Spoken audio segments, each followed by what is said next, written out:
this video, we're hoping to be able to recognize a circle when it's described parametrically.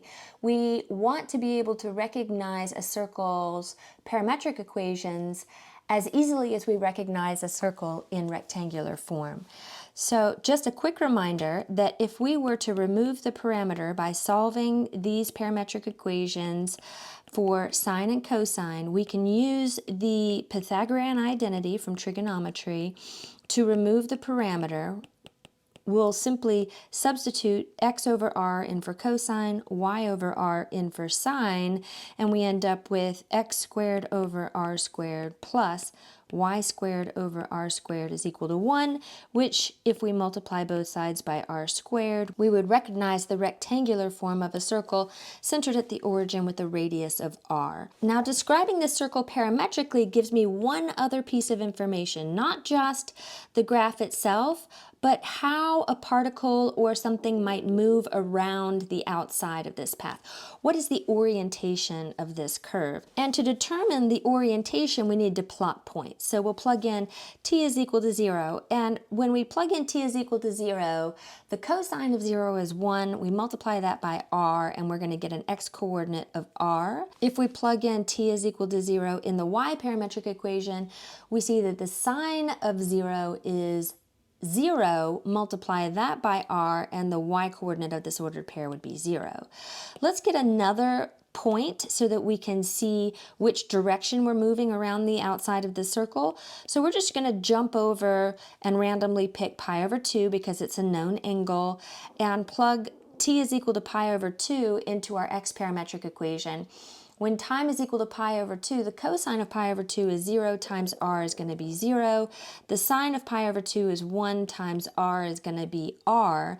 And we end up with the ordered pair 0r when we plugged in pi over 2 for the parameter, and r0 when we plugged in time is equal to 0, which indicates that our orientation is counterclockwise around the outside of the circle.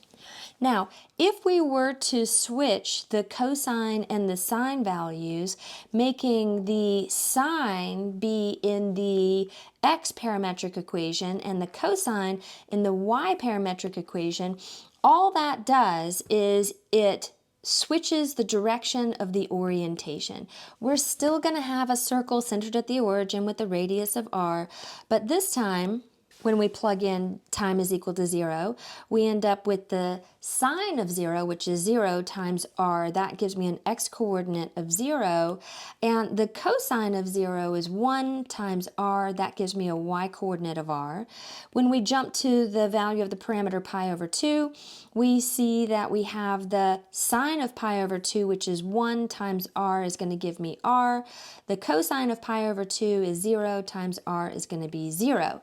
So this time, at time is equal to 0, we ended up with an ordered pair that was 0r, and at time is equal to pi over 2, we ended up with the ordered pair r0, which now tells me that my circular path is being traced out in the clockwise direction. So all we did to the parametric equations was switch the value of sine and cosine, and the effect that that had was to change the direction of the orientation. Now, if in our parametric equations we have a value h and k being added in here to the x and y values, and the effect that that has is that it shifts the center of the circle off the origin to the ordered pair hk. So let's just graph it at some arbitrary hk value, a circle again with the radius r, and in order to determine the orientation, we're going to need to plot a couple of points. So we plug in a value for the parameter t is equal to 0, and we see that the cosine of 0 is 1 times r is r plus h. We're going to get h plus r here. The sine of 0 is 0 times r is 0 plus k is going to be just k.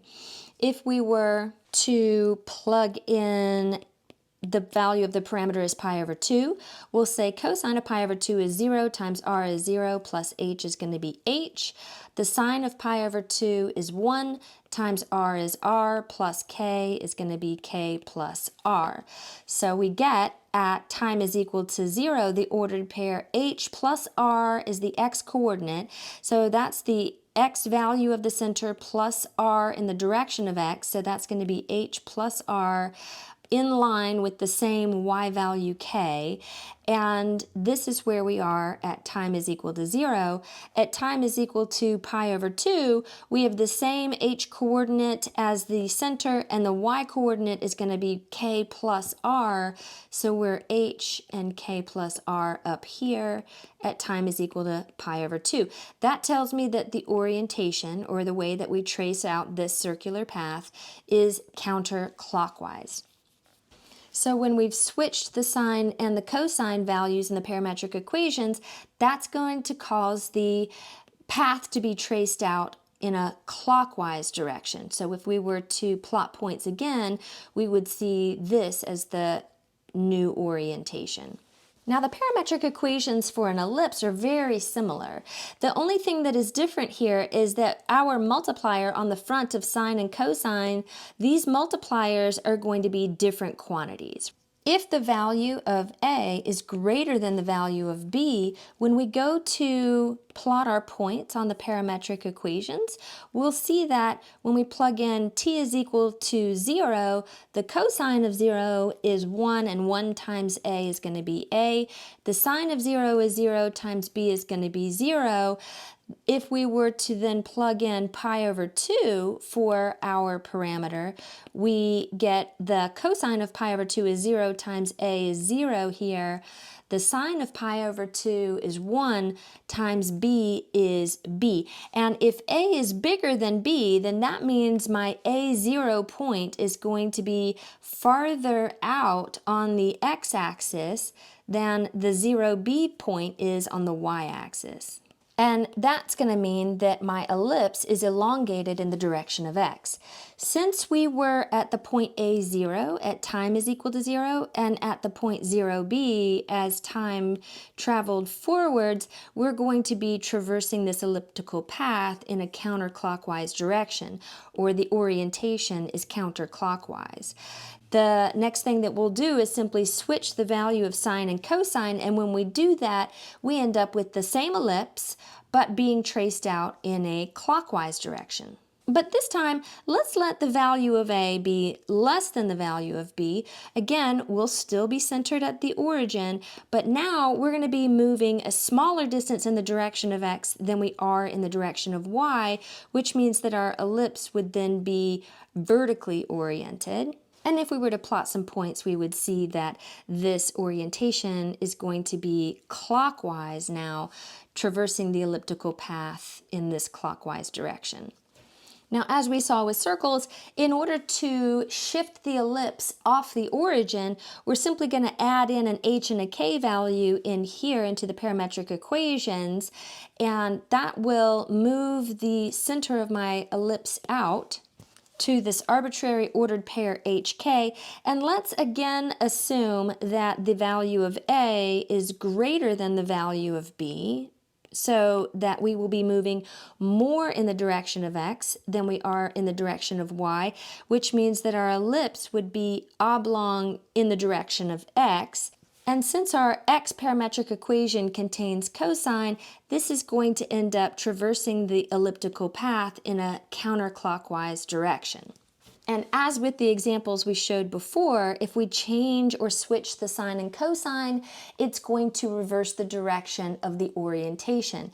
So here we have it centered at HK, which is arbitrarily going to be graphed in this first quadrant somewhere. And in this example, let's actually assume that A is less than B, which means that we're going to be traveling more in the direction of Y than we are in the direction of X, which is going to make the ellipse oblong in the direction of Y.